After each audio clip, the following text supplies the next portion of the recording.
नमस्कार। उत्तर प्रदेश में पहले से ही लगातार पराभव का दंश झेल रही कांग्रेस पार्टी के फैसले उसे और गर्त में पहुंचा रहे हैं। क्षेत्रीय दलों के उदय से जनाधार विहीन हुई कांग्रेस अपने खोए हुए जनाधार को वापस लौटाने की कोशिशों की बजाय अपने सियासी फैसलों से बचा कुचा सम्मान भी गंवाती नजर आ रही है। लोकसभा चुनाव में सीतापुर संसदीय सीट पर टिकट का फैसला उसके लिए गले की फांस बनता जा रहा है। इस सीट पर पूर्व मंत्री नकुल दुबे को एआईएनडीए का प्रत्याशी घोषित करने के साथ ही विरोध के स्वर बुलंद होने लगे हैं। सोशल मीडिया पर कांग्रेस प्रत्याशी नकुल दुबे को लेकर तरह तरह की टिप्पणियां की जा रही हैं। यहां तक कि लिखा जा रहा है कि अब चुनाव के कोई मायने नहीं रह गए हैं और भाजपा की झोली में यह सीट परोस दी गई है। सीतापुर लोकसभा सीट पर भाजपा के मौजूदा सांसद राजेश वर्मा को ही पार्टी ने इस बार भी उम्मीदवार बनाया है। उनका टिकट घोषित होने के बाद से ही सिर्फ सियासी दलों ही नहीं बल्कि आम जनता की उत्सुकता भरी निगाहें भी गठबंधन के प्रत्याशी की ओर टिकी थी।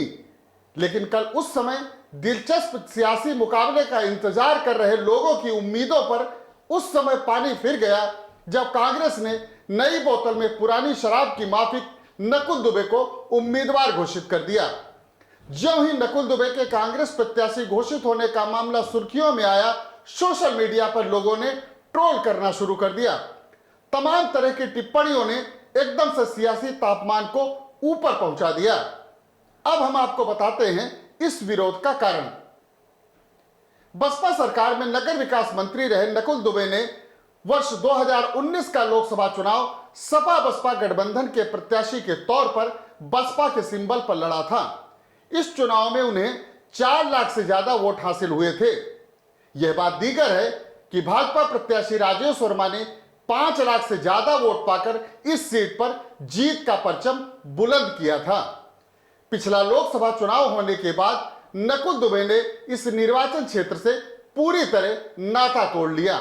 वे न तो जनता से रूबरू हुए और न ही पार्टी नेताओं और कार्यकर्ताओं से। कुछ समय पहले वो कांग्रेस पार्टी से जुड़े तो पार्टी के 1-2 कार्यक्रमों के अलावा जनता के बीच भी नहीं गए।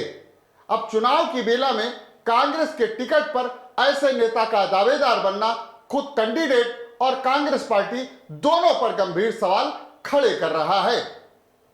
दरअसल 3 दशक से पहले डॉक्टर राजेंद्र कुमारी वाजपेयी के कार्यकाल तक यह निर्वाचन क्षेत्र कांग्रेस के वर्चस्व में रहता था।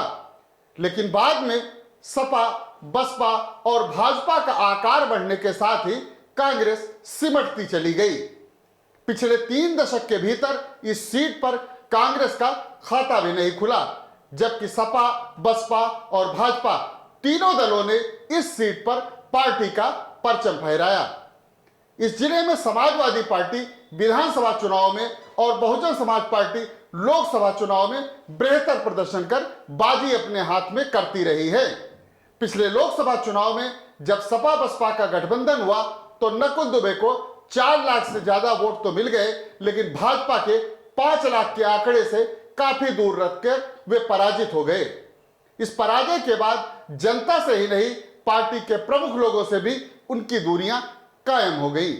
नकुल दुबे के कांग्रेस का प्रत्याशी घोषित होने के बाद जिस तरह से सोशल मीडिया पर उनका जमकर विरोध हो रहा है और पार्टी के अंदर खाने भी बाहरी प्रत्याशी की वजह से बगावत के स्वर तेज हो रहे हैं, उससे यह अभी से साफ होने लगा है कि कांग्रेस इस सीट पर मजबूती से नहीं लड़ पाएगी।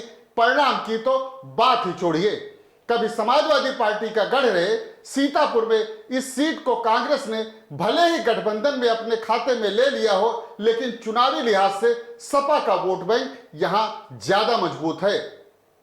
कभी सपा में रहे मास्टर प्रमोद वर्मा और राकेश राठौर इस सीट पर टिकट पाने की उम्मीद में ही कांग्रेस पार्टी में पहुंचे थे, लेकिन कांग्रेस ने उनकी उम्मीदों पर पानी फेरकर नकुल दुबे को मैदान में उतारने का जो फैसला लिया है, उसके चलते टिकट के ऐसे या फिर मूलतः कांग्रेसी दावेदार उनकी कितनी मदद कर पाएंगे, इस पर संशय होना लाजमी है।